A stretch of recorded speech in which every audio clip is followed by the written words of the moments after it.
Sierra here at Halcyon Yarn, and today I am going to show you the most simple, in my opinion, way to cast on. Now, there are a bunch of different techniques and methods for casting on. The one I'm going to show you today is the kind that I first learned when I was just a little girl. In my opinion, it's the easiest, and it works for any project pretty much. So, what you're going to do is start with a slip knot. And the way I do my slip knots is I'll have the end of the yarn coming down, just draped over my fingers. And sometimes it's good to leave just a little bit extra because you'll want to leave this for weaving in later. So the longer it is, the easier it is to weave that in and hide it later on. So you've got your yarn coming down with the tail end in the front of your fingers. Over 2 fingers, you want to wrap that up and around the back, so you've got a nice loop around your fingers. You take the yarn that you're holding in the back and tuck it through that loop. I'll show you one more time.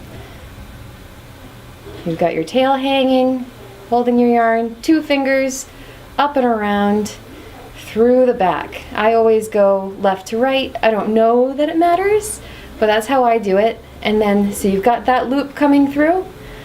You hold that loop and you can tighten that, transfer the loop onto your needle, and it slips once you pull it right on. So that's your slip knot. Now we need to add more stitches. So I've got my working yarn in my hand, in your fist. So I grip it just with these fingers. You're holding it. You lay your thumb on the top, wrap it up and around, so you've got a nice simple loop over your fingers. You slip that onto the needle and pull it. You don't want to pull, you notice I'm not yanking and tugging super tight on that. You want to keep it pretty loose because this first row that you knit across can be a little tricky if you do it too tight.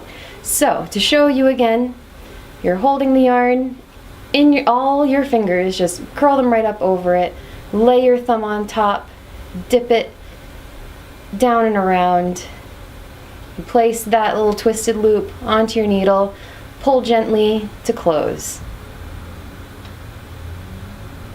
And you'll do this until you have the amount of stitches that the pattern requires, or however many stitches you want.